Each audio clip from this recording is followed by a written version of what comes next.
విజ్ఞప్తి, ఇట్లాంటి వాళ్ళని మీరు ఇన్ఛార్జీలో పెట్టుకొని చేస్తే ఇదే విధమైన విధ్వంసం ఉంటుంది. మంచి వాళ్ళని సెలెక్ట్ చేసుకోండి, రాజకీయంగా పోటీ చేయండి, రాజకీయంగా ఫైట్ చేయండి, పార్టీ పరంగా విభేదాలు ఉంటే చర్చించండి. అంతేగాని ఈ విధంగా ఎవరు మాట్లాడితే ఎవరు మా అడ్డం మాట్లాడినారని చెప్పేసి, లేకపోతే కోర్టులో కేసులు వేసినారని చెప్పేసి ఈ విధంగా హరాస్మెంట్ చేయడం అనేది తగదని చెప్పేసి నేను మరొకసారి ఎమ్మెల్యే గారికి విజ్ఞప్తి చేస్తున్నాం. దాంతోపాటు ఈ కమిషనర్ ఎవరైతే ఉన్నారో ఆయన అడిషనల్ కమిషనరు, కానీ కమిషనరు స్పెషల్ ఆఫీసర్ కాదు, ఆయన స్పెషల్ ఆఫీసర్ కంటే ఎక్కువ కమిషనర్.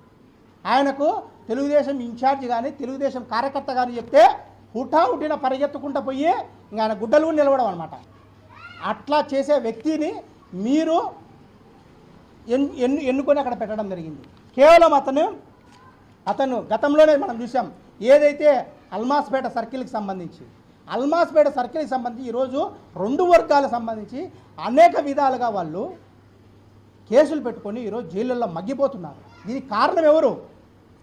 ఇదే అధికారి కమిషనర్గా ఉండి కలెక్టర్ను తప్పుదోవ పట్టించి ప్రజలను తప్పుదోవ పట్టించిన అదే కమిషనర్ గారు ఫస్ట్ A1గా అతన్ని పెట్టాలి. అక్కడ జరిగిన గొడవల్లో A1గా ఇదే రాకేష్ చంద్ను A1గా ఫస్ట్ అతన్ని పెట్టి ఇమ్మీడియట్గా రిమూవ్ చేసి అతన్ని జైలుకు పంపించాల్సిన అతన్ని మీరు మళ్ళీ అక్కడే పెట్టుకునే కార్యక్రమం చేస్తారు. ఎందుకు? మీరు తానా అంటే తందానా అంటాడని చెప్పేసి. ఇదే డీలిమిటేషన్ ప్రక్రియలో మీరు ఏమి చెప్తే కేకులు కట్ చేసినట్టు కట్ చేసి ఎవరి అధికారులను ఇన్వాల్వ్ చేయకుండా తను ఒక్కడు తనకు సంబంధించిన చెంచాన్ని పెట్టుకొని డీలిమిటేషన్ చేశారు. దాని మీద కోర్టుకు వెళ్ళాం మేము. ఎస్, మా రైట్ అది కోర్టుకు వెళ్ళడం. దాన్ని కోర్టుకు వెళ్తే మీరు నా మీద కక్ష సాధింపు చర్యలు చేసుకుంటారా? ఇదే అధికారికి అతను ఇదే ఇప్పటికీ ఈరోజు పొద్దున వరకుని ఆయన బంగ్లా, అది కమిషనర్ బంగ్లా, ఆయన కమిషనర్ అయ్యి ఎప్పుడో పోయినాడు. పోయిన తర్వాత ఇంకా ఇప్పటికి అంటే నేనే వస్తా, అక్కడ ఉండే వాళ్ళ కార్యకర్తల వాళ్ళకి చెప్పారు, నేనే వస్తున్నా, మళ్ళా నేనే బాస్ ఇక్కడ. ఏమి రాచరికంలో ఉన్నామా, మన ప్రజాస్వామ్యంలో ఉన్నామా, లేకపోతే ఆటవిక రాజ్యంలో ఉన్నామా? ఏం జరుగుతుంది అసలు కడప నగరంలో?